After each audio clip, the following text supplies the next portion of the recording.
Hello guys! Hello Pisces! Welcome dito sa aking channel. Kapalaran 888. Welcome guys. Alamin natin kung anong messages, vibration, gabay energy para sa inyong lahat. This is general reading. So alamin natin Pisces ang second half of May of 2025. This is general reading Pisces. Okay? So meron kang first two cards dito. Yung first two cards mo ay number 42, which is 6, number 13, which is 4. Yung unang baraha, Sacred Mother, a message of love, and reflection, illusion, self-examination, and distortion. So, dito muna tayo sa unang baraha. Sa unang barahang to, sinasabi ng baraha na posibleng makatanggap ka ng message of love or maybe suporta, protection from someone na nagkikare sa'yo, babae. Or posibleng etong Sacred Earth Mother is kailangan mo siguro ng tulong ng nanay mo or pwedeng parent ka, mother ka, kailangan ka ng anak mo. Okay? So, nakikita natin dito na posibleng makakatanggap ka, Pisces, ng protection or makakatanggap ka ng suporta from someone. Okay? Okay, next card natin is reflection. So, sa last 2 weeks of May, sinasabi ng baraha sa'yo na marami kang, kumbaga, marirealize sa buhay mo, Pisces. Maraming realization, marami kang, kumbaga, may intindihan.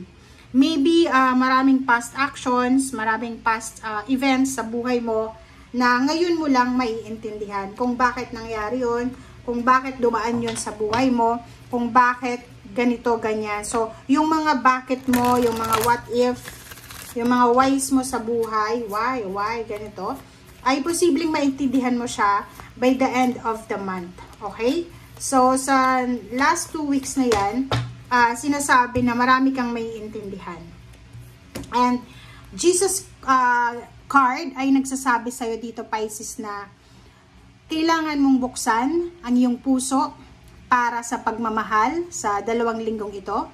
Kailangan mong buksan ang iyong puso like Jesus. 'Di ba? So, forgiveness, reconciliation, kailangan natin na alisin yung mga grudges natin, resentments, and mag-focus lang tayo sa pagiging mabuting tao. Mag-focus tayo sa pagmamahal. Okay? Okay, I hope na nakikita nyo guys.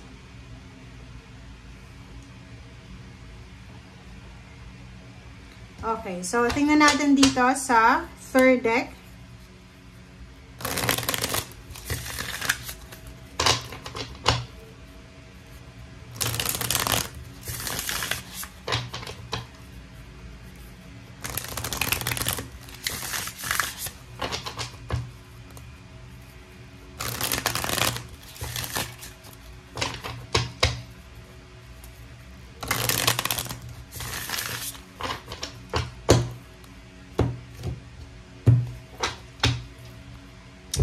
Okay. First two cards natin dito sa third deck is Six of Pentacles and High Priest.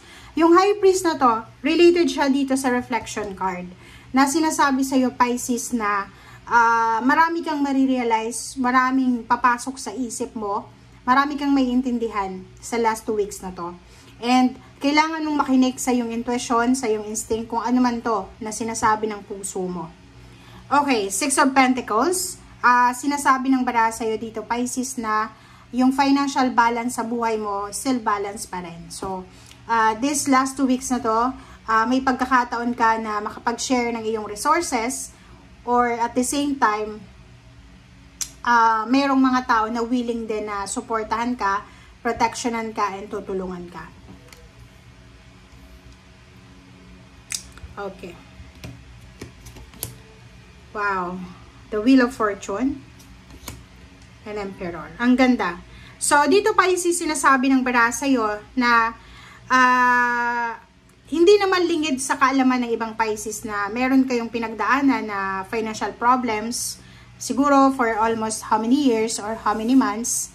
marami kang pinagdaanan na financial problems na posibleng simula end of April, yung simula ng May 1, naging balance yung pera. Yung siguro maraming mga imbalances sa pera, and pagdating ng May, parang doon nagsimula na medyo tumaas yung benta sa negosyo, yung mga trabaho, ganyan ganito. So, nandito yung Wheel of Fortune. Sinasabi ng Wheel of Fortune sa'yo na maraming magbabago sa buhay mo. Maraming changes, transformation, maraming alchemy na mangyayari sa buhay mo. Okay? And next card natin is the Emperor. So, you will reclaim your power. Kung nawala yung power mo, empowerment, richness, strength, financial, emotional strength, or physical health strength. Dito sinasabi ng barahan na lahat ng nawala sa'yo, Pisces, ay ibabalik sa'yo ng universe. Lahat ng pinagkait sa'yo, lahat ng ninakaw sa'yo, lahat ng mga na-scam sa'yo, ay posibleng ibabalik sa'yo. Three of Pentacles, sinasabi ng baraha dito na you are lucky kasi sa last 2 weeks ng May, nasa tamang direction ka, nasa tamang company, nasa tamang kaibigan, nasa tamang tao. So, sinasabi ng baraha sa'yo dito na simula ngayong end of May, meron kang isang negosyo or collaboration or partnership with your husband, with your wife, or with your siblings, with your parents, or kung sino man tong gusto mong makapartner. Sinasabi ng baraha sa'yo dito na kung ano man itong sisimulan nyo na business or collaboration, ay pwedeng magdala to sa'yo ng sobra-sobrang pagbabago. Magdadala din ito sa'yo ng empowerment, ng stability, ng balance, and then the financial security.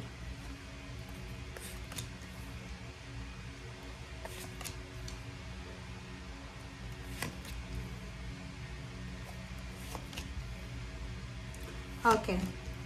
So, last 5 cards natin, plus yung sa ilalim mo dito is the Devil.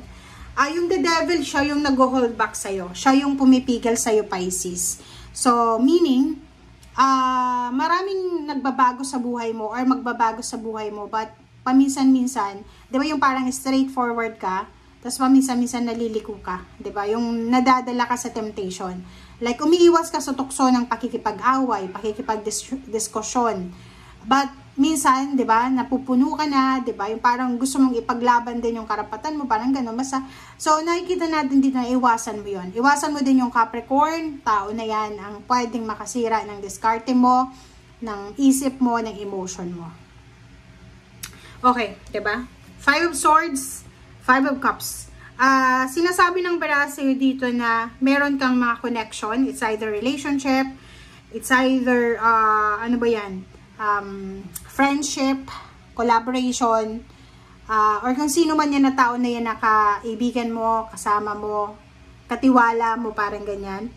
Tapusin mo na yung, kumbaga, relasyon mo sa kanya kasi sinasabi ng baraha sa'yo dito na hindi maganda siya para sa'yo. Ibig sabihin, tingnan mo, be careful. Maging careful ka kasi yung sa ilalim mo dito is the Devil. Lahat sila negative yung sa ilalim.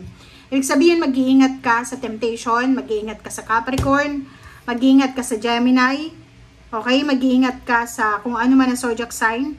Kasi may mga tao dyan sa kapaligiran, pwedeng may mga tao sa paligid mo na likas sila talaga na tawag dyan, likas sila na manluloko, manggagancho. So, ibig sabihin niya, hindi lahat ng mga taong nakakaharap mo, pinapakatunguhan ka ng maganda, ay kaibigan mo na or kailangan mong magtiwala sa kanila.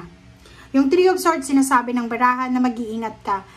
Be careful sa pagtitiwala kasi yung taong pinagkatiwalaan mo, siya ang pwedeng mang-backstab sa'yo, trumaydor sa'yo. So, tapusin mo na. It's time to realize. Kaya may reflection dito.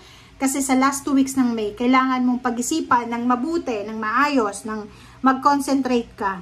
Isipin mo, Pisces, sino ba yung tao na pwede kong makasama sa hirap at ginhawa? Hindi lang puro ginhawa.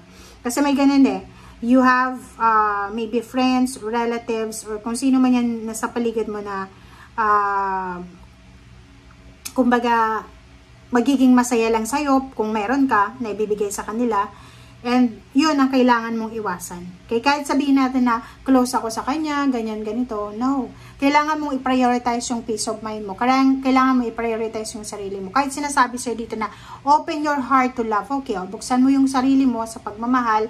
But make sure mag-iingat ka. Dahil hindi lahat ng tao na yan na nasa harap mo, pinupuri ka, nakangiti sa'yo, ay hindi lahat yan kakampi mo. Okay? Thank you guys for watching and see you again. Bye-bye sis!